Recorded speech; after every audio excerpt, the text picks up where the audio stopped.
أعزائي المتابعين، طيب الله أوقاتكم بكل خير. نلتقيكم مجددا في حلقة جديدة من سلسلة مع رشا، ونحضر مع بعض في هذه الحلقة دجاج ديبازا الهندية بطريقة رائعة، وصفة مذهلة ومكونات سهلة جدا ومتوفرة في كل مطبخ. تعالوا نتعرف على طريقة تحضير دجاج ديبازا الهندية ومكوناتها. عندنا هنا دجاجة كاملة مقطعة إلى 8 قطع بهذا الشكل، وعندنا بصلتين متوسطة الحجم مفرومة فرم ناعم، وعندنا أيضا عصير طماطم، حبتين من الطماطم الكبيرة في الحجم.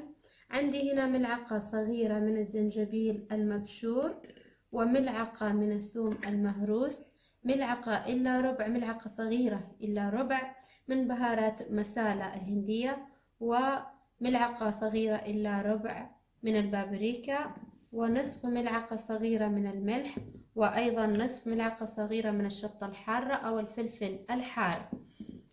حناخذ هنا، ممكن تستخدموا صدور الدجاج فقط أو أفخاذ الدجاج فقط مثل ما تحبوا. أنا هنا حستخدم نصف الدجاجة بناء على المقادير الأخرى اللي معي. أنتم ممكن تضاعفوا المقادير حسب كمية الدجاج المستخدم.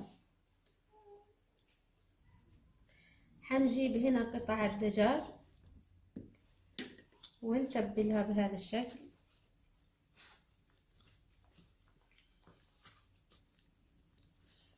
طبعا دجاج دبيازا من الدجاج أو من الطبخات الهندية المرغوبة كثيرا، وبتكون حارة جدا. قبلنا الدجاج وحنتركها على جنب، ونجيب وعاء هنا. طبعا الدجاج حنتركها على جنب لمدة نصف ساعة أو إلى حين استخدامها. حنجيب هنا هذا الوعاء وننزل عليه بنصف كوب زبادي. لو استخدمتوا دجاجة كاملة حتحطوا علبة كاملة من الزبادي، أنا هنا حاخذ فقط نصف المقدار.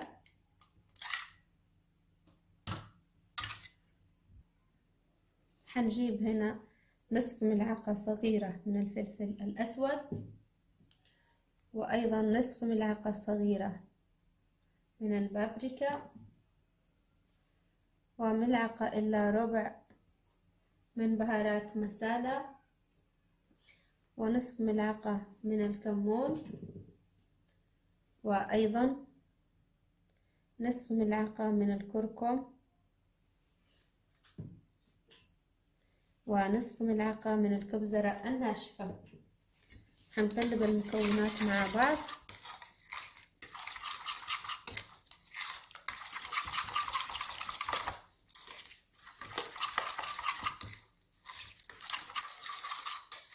ونترك أيضا هذا الخليط على جنب، ونرفع قدر على النار. حوالي ملعقتين طعام من الزيت،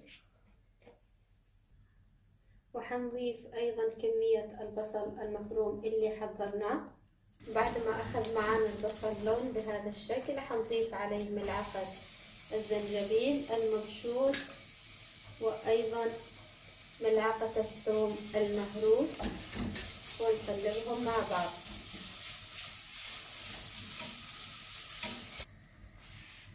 وحنضيف الآن عصير الطماطم،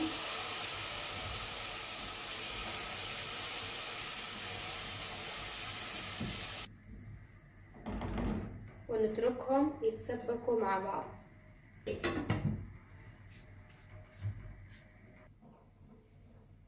بعد مرور حوالي 10 دقائق حنضيف عليهم خليط الزبادي اللي حضرناه مع بعض،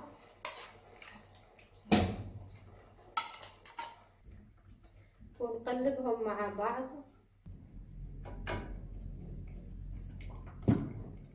ونضيف قطع الدجاج.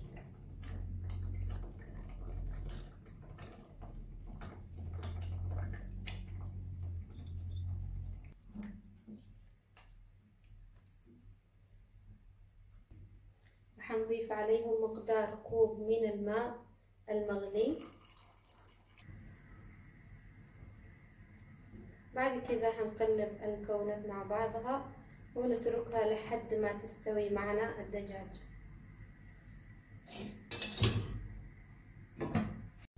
بعد مرور 20 دقيقة تقريبا صارت الدجاجة مستوية معانا.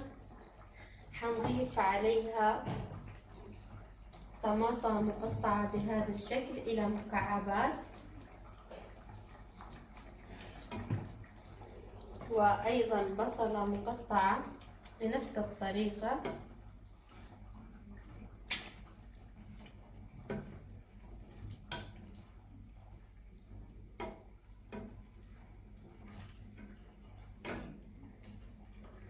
وحنضيف أيضا مفروم البقدونس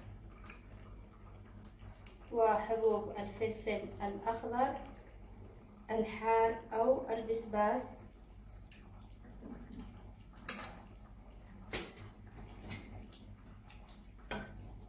ونغطي عليهم حوالي 5 إلى 7 دقائق ويصير الطبق جاهز بإذن الله. وبكذا صارت معنا الوصفة جاهزة، دجاج ديباج الهندية. وصفة رائعة جدا ومميزة، حلو جدا انكم تنوعوا وتجددوا في وصفاتكم. جربوا مثل هكذا وصفات حترتاحوا وتنبسطوا كثير بتجربتها، ولها مذاق رائع جدا ومميز. حنحطها في طبق التقديم مع بعض.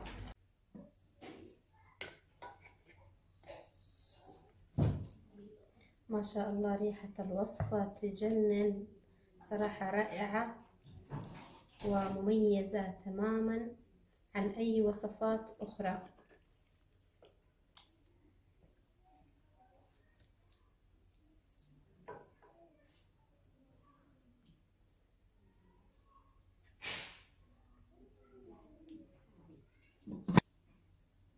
وبكذا وصلنا معكم متابعينا الكرام إلى نهاية حلقتنا لهذا اليوم. أتمنى تكون وصفتنا عجبتكم، ويا ريت تجربوها وتشاركونا رأيكم فيها بالتعليقات على القناة. وإلى لقاء قادم في حلقة جديدة من سلسلة مع رشا، في أمان الله.